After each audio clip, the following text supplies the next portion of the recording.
It is Ryan Seacrest here. There was a recent social media trend which consisted of flying on a plane with no music, no movies, no entertainment. But a better trend would be going to ChumbaCasino.com. It's like having a mini social casino in your pocket. Chumba Casino has over 100 online casino-style games, all absolutely free. It's the most fun you can have online and on a plane. So grab your free welcome bonus now at ChumbaCasino.com. Sponsored by Chumba Casino. No purchase necessary. VGW Group. Void where prohibited by law. 21 plus. Terms and conditions apply. At Arizona State University, we've made online education better, smarter, and more personalized so you can go further in your aspiring field. I decided to pursue medicine once I realized that ASU did have the online program for biological sciences. You're still required to learn the same curriculum. You're still being tested on the same content that anyone would be tested on in person. The comprehensiveness of the program prepared me so well for medical school. Explore over 350 plus programs at asuonline.asu.edu. This is JPO Sits Down With, and in this episode, we sit down with Gideon Igra, an expert educator and facilitator who is currently facilitating a Father is Born project, part of the Women's International Zionist Organization's commitment to men's mental health. If you or someone you love is struggling with their mental health, please see resources in the description of this episode. Hi, I'm Yuval Barnea, producer at JPO Studios, and I'm here with Gideon Igra, a therapist and group session leader at the Women International Zionist Organization's A Father is Born program, a program which aims to help reintegrate new fathers back into society, back into their families, and help them end their military service in a positive and constructive way. Gidi, thank you for joining us. Thank you for inviting me. How would you describe in your own words the program, A Father is Born? So A Father is Born is a program for men in reserve duty. Mm-hmm. And this continuous war, who became father during the war. Mm-hmm. So it's like this double challenge of transition from military life, from combat zone into family life, and combined with the challenge of expanding with the family, whether it's their firstborn or a second child. And is that something we're seeing a lot of in this war, that there are a lot of new fathers who are having children while they're in reserve duty? There's a big demand for the program. Maybe tell us a little bit about how the program came about. How long has it been around? And I'm sure I can guess what led to it, but how long has it been around, and how did it come? So we're now, yesterday I've met with the group that I'm facilitating, and this is the first group. So it's been around for 2-3 months. How it came about. So VITSO, the program is led by VITSO. Could you tell, just in case people don't know what that is? Yeah, VITSO, it's like a very big organization for Zionist women issues. I don't know how to say it, but regarding to this program, VITSO is helping women for many years, especially in terms of family life, motherhood, equal rights, and empowering women. So in the war, they started by supporting the women who were left behind in the home with the kids, under a lot of pressure. And they came about, okay, we need to help the men as well when they come back. I can say in general that it's like we can see during the war like a regression in gender role. The men are out fighting and the women are stuck looking after the kids. Yeah, I've seen that. I know a few people who that's basically been the situation, and not for naught, they're very progressive feminist women who I can see this isn't exactly how they imagined their married life going, that the husband is out all day for months at a time. And for many men as well. It's not how they imagined their fatherhood. It's not how they imagined their relationship with the kids. And I think it's a very interesting and complex time. I mean, because also I think, other qualities of masculinity that many years we're facing the how do you say, toxic sides of it? Toxic masculinity, yeah. So this is a bit about bringing some element of positive masculinity. And also I want to doing some positive PR for masculinity, because we're all now facing war, and we need those men who are out there looking after us. But we also need the men back home raising back the kids. home, and the program is about helping them reintegrate back into the families, back into their values, back into the men they wanted to be.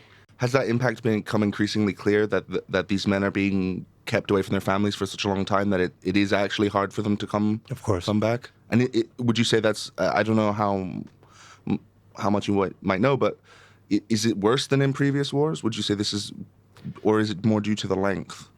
I think, okay, so of course the length, it's not only the length, it's the cycles, this words of cycle, because and I heard it from many men, from many reserve soldiers. The impact of these circles, it's not that you finish. I mean, they finish and they go back home.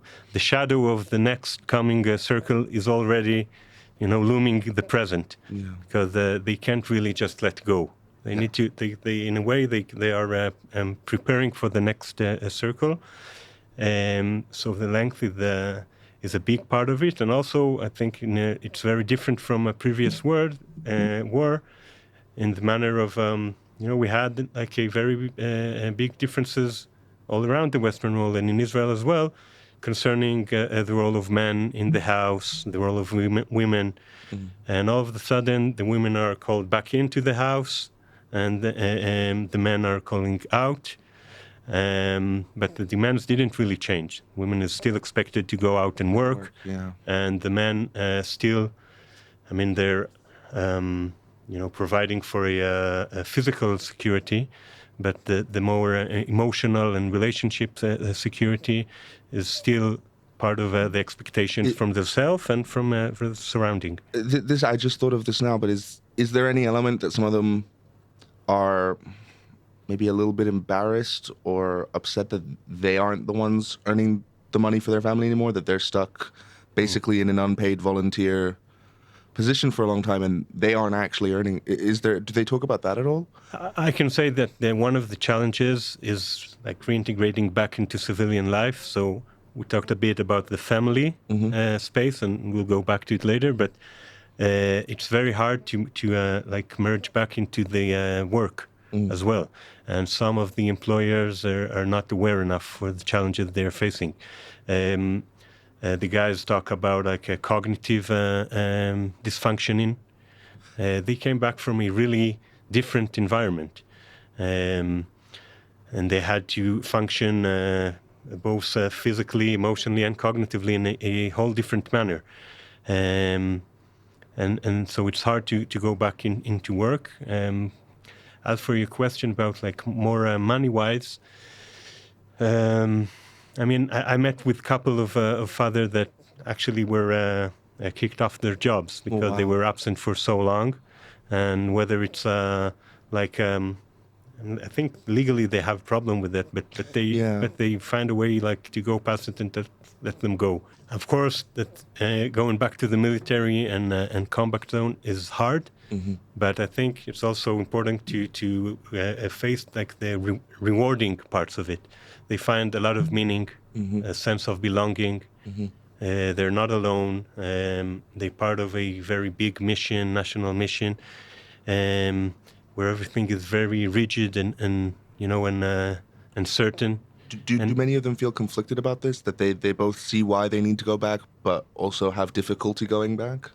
Of course, but just the point I was trying to make is back home, things are not as clear as in the military. And of course, as a new father, even more. What is my role here? And if he was absent for many months, and so the whole system just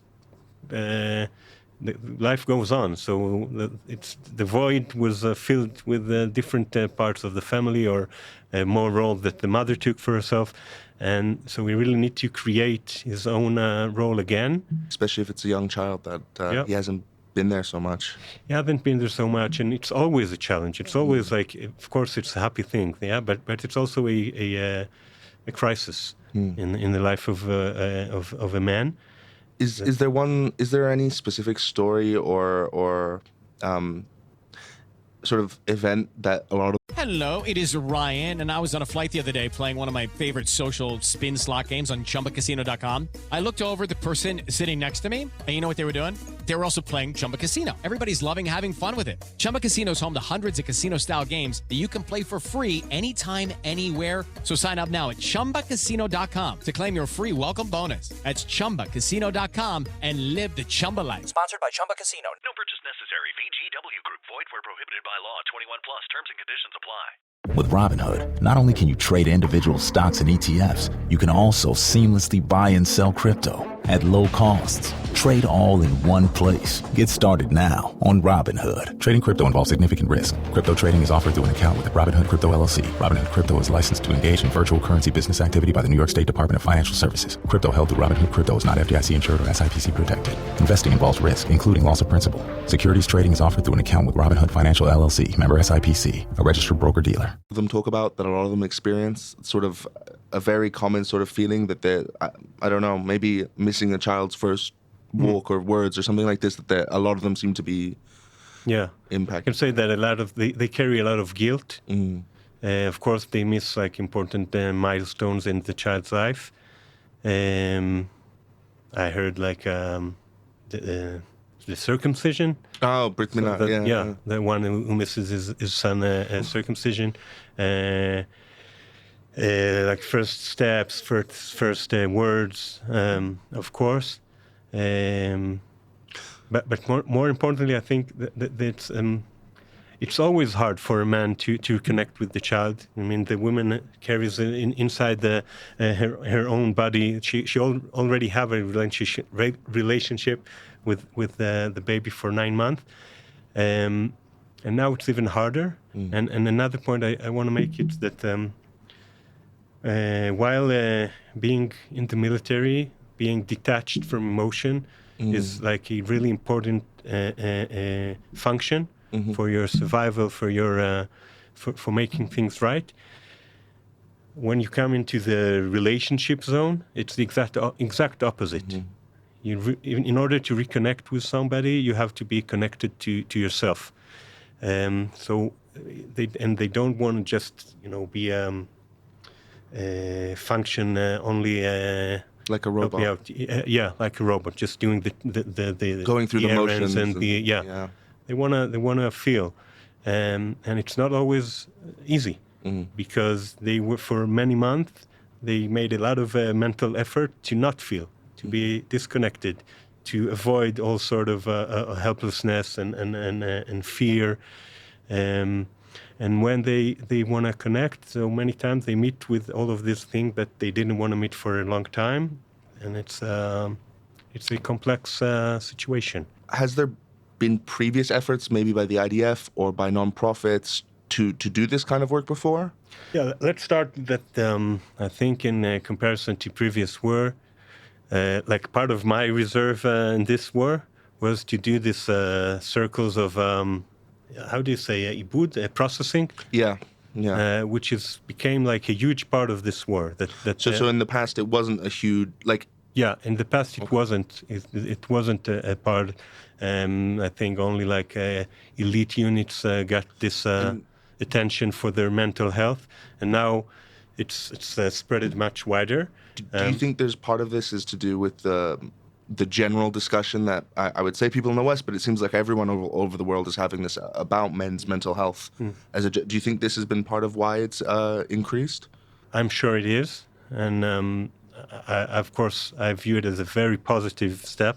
I think it's and this program is part of it. It's part of our responsibility as society to take care not only on the physical health, but also for the mental health of the warriors and again, not only the warriors. I met with people that were like backstage work.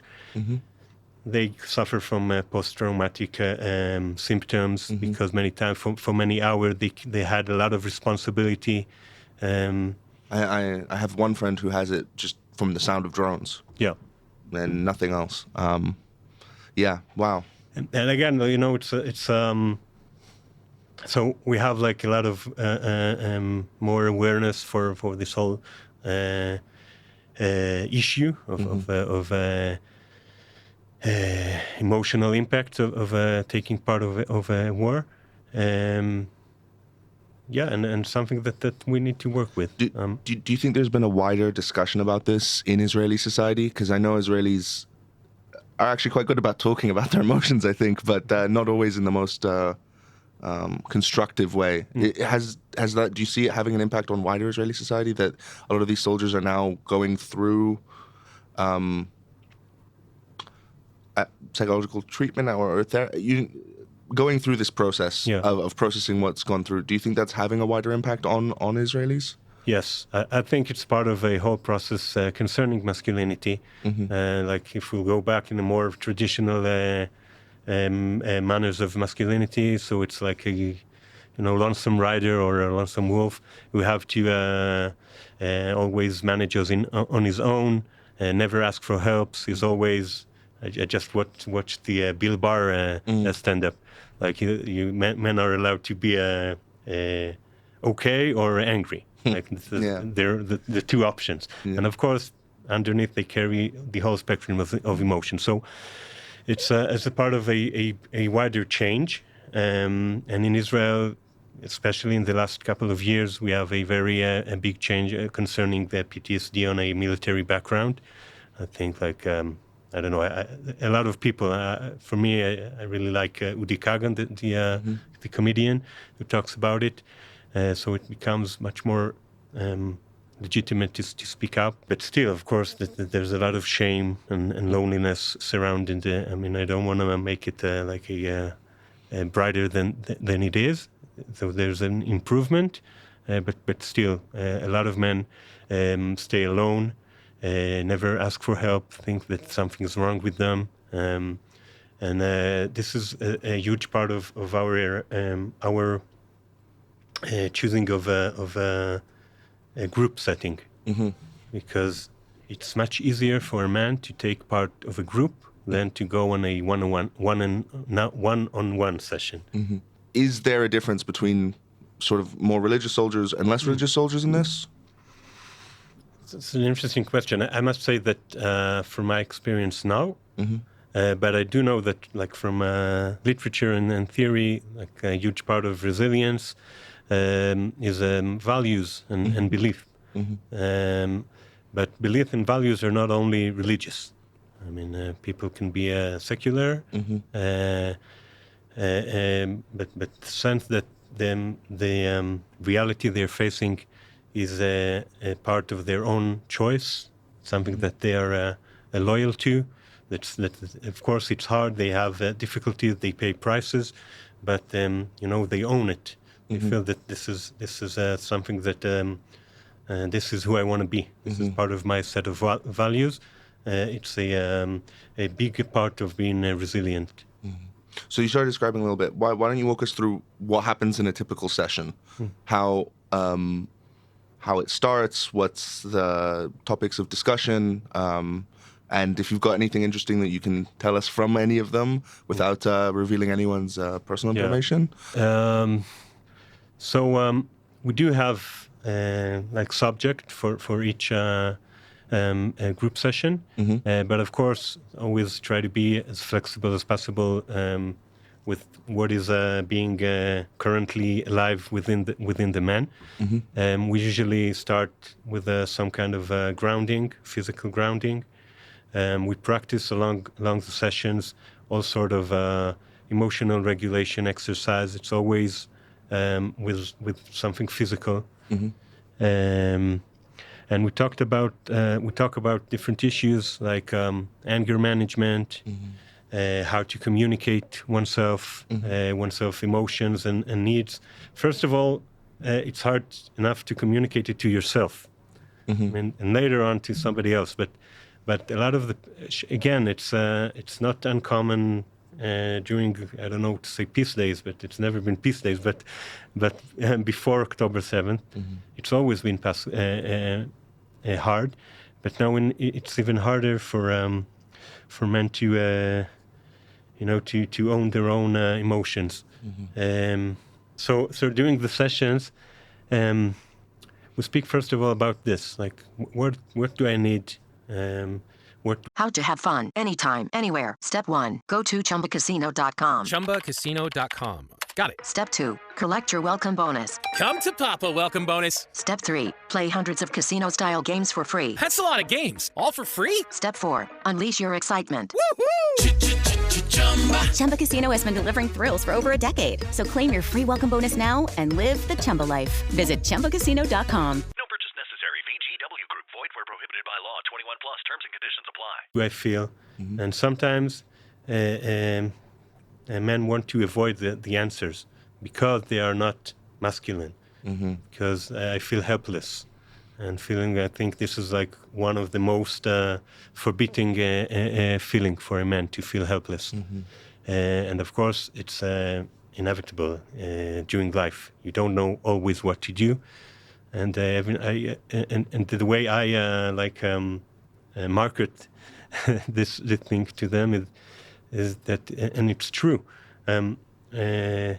It's an act of taking responsibility. If you're a father, if you want to be a man in this world, you have to take responsibility for your action, for your feelings, and you can't do it if you're in denial. And is that something you found is quite effective at countering this toxic masculinity? Asking people to take responsibility for their emotions? Yes, and also the group is very effective because it happens very quickly. You know, it's always I've been facilitating men groups for many years now, and I got the reaction many times from women, like, so you just sit there for 3 hours and in silent, and and the fact is that men know how to talk their emotions. They find a lot of value in speaking their emotion, and they give incredible support for each other, but they just need the right conditions, which is not that often are given to them. It feels like what I'm hearing is that a lot of these men sort of, they want to discuss their emotions, they want to discuss it in a non-toxic, responsible way, but they sort of lack the space to do it. There's not sort of a, it's sometimes quite hard to talk to your own friends about it, and it can be also much harder to talk to your own family about such things. So are you saying that there's sort of, maybe there's a need for a space where groups of men can come together to discuss things like this? Yeah, exactly. And in this space, it's a non-judgmental space. And every time somebody speaks up, the level of trust is rising up. The level of shame is lowering. They are. I mentioned earlier the sense of belonging, being part of something.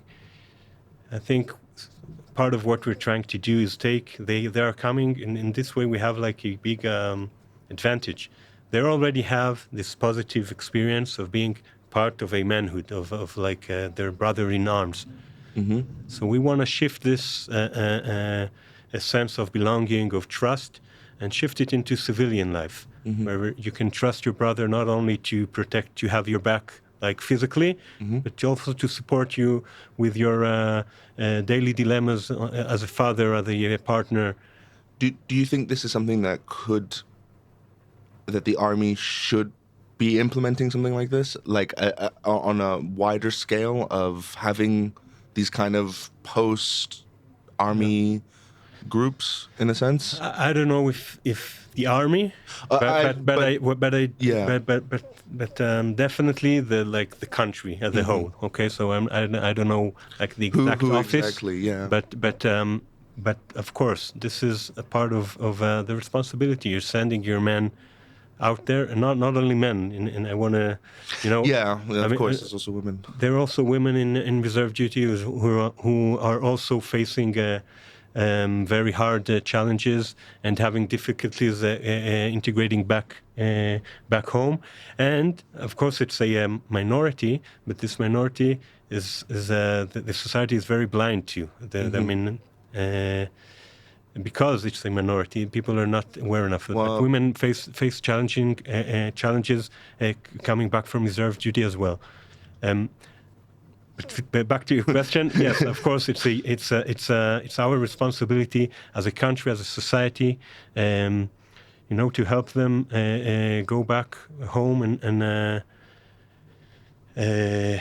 and it's part of our resilience as a society.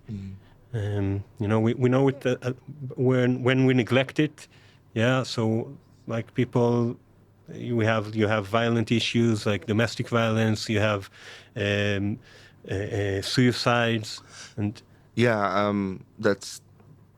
for sure. I remember the week after I make Aliyah, there was the soldier who ended up.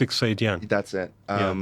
That happened a week after I moved, and that for me really gave me the big impact of, there has to be some sort of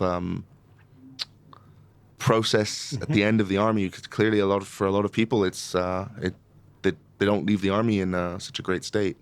And again, I think I don't want to make the picture too bright, but we progressed a lot. We did a long way as a society. There's many soldiers are going through, you know, even if it's just something.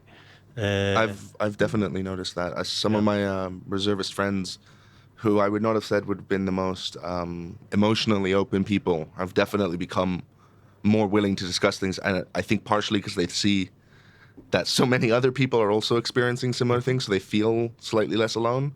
But also what you're describing, this sort of societal change that we're having towards this type of discussion. And the fact that the army, you know, as for me, it was extremely meaningful that part of my reserve duty, I facilitated such groups. Because it's for me personally, I was a combat soldier back in the days, and for many years as a reserve. It was like, okay, you know, like a stamp, a quality stamp, that this is important. This is not something like, how do you say, nice to have. This is a part of our security. This is a must. This is a must. And when the army does that, he gives a very profound message to the soldier that don't be. This is part of your responsibility. This is part of our responsibility to take care of your mental health as well. How much influence have you had from foreign programs? Have other programs, say in the United States or maybe even Ukraine, where there's similar things going on that you've drawn influence from, or?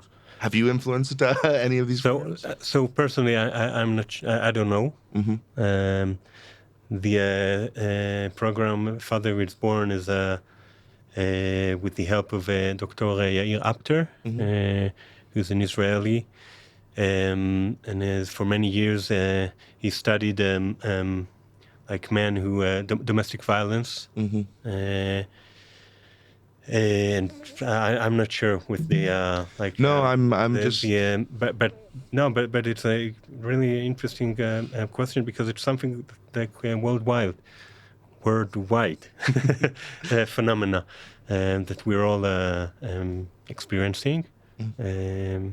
One thing you've been talking a lot about is this toxic masculinity, and we also hear a lot of times that goes hand in hand with a male loneliness epidemic that you hear a lot about in the West. Well, how is that sort of impacting the soldiers? Is there an element of them when they're coming back falling into bad patterns of isolating themselves and refusing to see friends and family, this sort of thing? Yeah. So I want to say something about toxic masculinity later, but part of like the more traditional aspect of masculinity is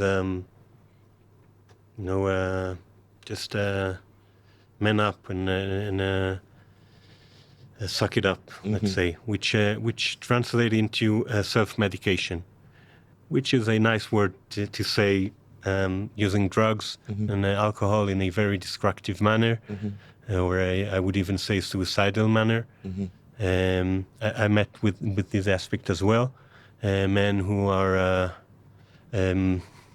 seeking into a addiction. Yeah. And feeling alone, and it's not uncommon for a reservist who's coming back home to feel alone, because indeed he had this very This tight-knit brotherhood with his exactly unit, yeah. Tightness, and then back home, people, life goes on here. I think for November, December 2023, we've all been in this situation. But the fact of the matter is that life goes on, and they find themselves, that nobody can understand them, except for their friends who've been there with them to experience the exact experiences, and many times they just give up. Mm-hmm. Okay, I don't have any chance for nobody to understand me, so it doesn't even. There's no point in trying.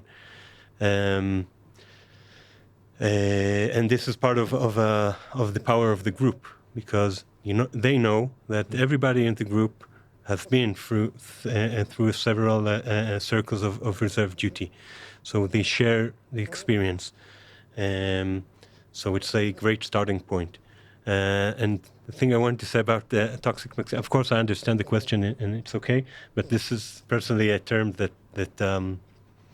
I hate. Yeah? Yeah, I mean, we never say toxic, any other Toxic any other generalization. Toxic, I don't know.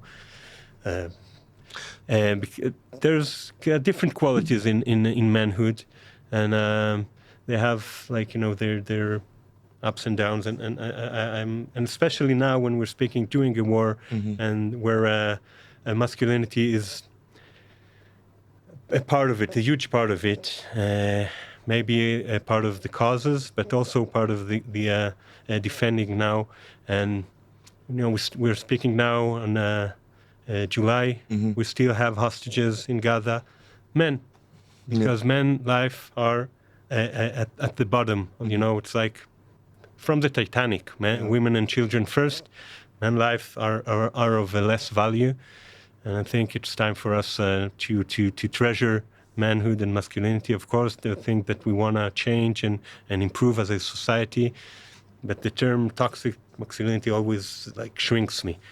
I have to say, I read something recently about that if I remember correctly, the British education system is trying to stop teachers using this word, saying toxic masculinity, because some research is suggesting that, well, the first time any of the boys in school hear about masculinity, it's as toxic masculinity. Yeah. And so they end up growing up with a very sort of, I don't know what the right word is, but they grow up with an unhealthy relationship to masculinity, feeling like they shouldn't be masculine, but at the same time, still wanting to be. Yeah. So help me navigate the conversation here, but I've been working with Vitsa for many years, and for many years we did I did workshops in schools, in high schools, working with young boys about these exact issues, and you can't be you're very right. Many boys grow up and they feel afraid of their own sexuality or aggression, and then that's not a healthy relationships with this identity. And let's talk a little bit about how that's impacting their relationships with their wives, girlfriends, and then in some cases boyfriends. Is there? You mean the coming back from reserve? Yeah, coming back from reserve duty. Do you see a lot of? I don't know what the right word is. Do you see them having trouble returning to this partnership, I guess, between two people? Do they have trouble with this? Yeah, I can. There's a conflict of loyalties. No, they want to be loyal to their friends and for the friends, for the country, of course. But when you go into reserve duty, you're there for the people. Yeah, you're there for the people and for the mission on the one hand, and on the other hand, you want to be loyal for your girlfriend, wife, partner, whatever. So they experience this conflict, and sometimes the other side is very angry about their choice, especially with the continuing war, because it's again and again and again. There's a huge gap. They experienced being at the military. Meanwhile, life goes on here. There's a huge gap, a lot of guilt, a lot of will for compensating for the lost time. But many times not in a very efficient manner. They're just doing whatever's the first thing that comes to mind, or what do you mean by not a very efficient manner? First of all, I always stress out this point for the men in my group. Guilt is a very bad, how do you say? It's a very bad fuel for change. It's not really helping. Responsibility is a whole different thing. We want to move from guilt to responsibility, and by not efficient, I mean they, for example, they can be like suffering from chronic fatigue, and because they want to compensate and they keep on going like on a high speed.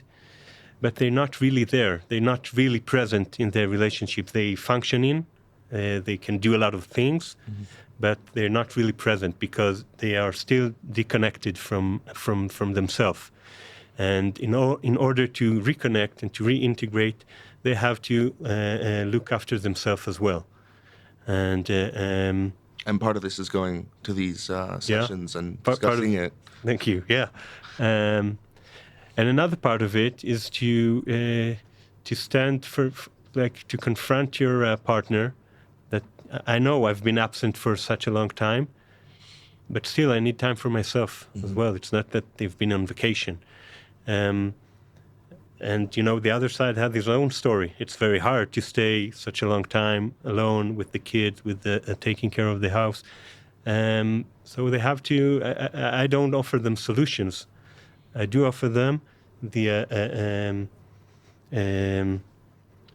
communicating their needs and how to communicate them and to take responsibility. So basically part of this is to help give them the tools they need to, I wouldn't say properly reintegrate, healthily reintegrate with their family and the wider civilian society, basically. And a huge part of it is just to be patient, to understand that this is a transition, a very hard transition. It's going to take time. Do not expect from yourself. And also I say this for the surrounding, for the families, employees, and wives. Don't expect it to be like, instant, like as if nothing ever happened. It's a hard transition. Maybe it will never be the same. And you have to be patient, and you have to be compassionate, and bring a lot of softness into this transition. Well, thank you, Gidi, for coming. This has been really interesting and very eye-opening, to be honest. Some of this stuff was stuff that I had seen just from my friends, but hearing the impact as it's coming from someone who's as part of the professional help, it's been very eye-opening. Thank you for having me. This episode was hosted by Yuval Barnea and edited and produced by Yuval Barnea and Shifra Jacobs. For more information about JPO's podcasts, check the description of this episode. Hey, it's Ryan Seacrest. Life comes at you fast, which is why it's important to find some time to relax. A little you time. Enter Chumba Casino. With no download required, you can jump on anytime, anywhere for the chance to redeem some serious prizes. So treat yourself with Chumba Casino and play over 100 online casino-style games, all for free. Go to ChumbaCasino.com to collect your free welcome bonus. Sponsored by Chumba Casino. No purchase necessary. VGW Group. Void where prohibited by law. 21 plus. Terms and conditions apply.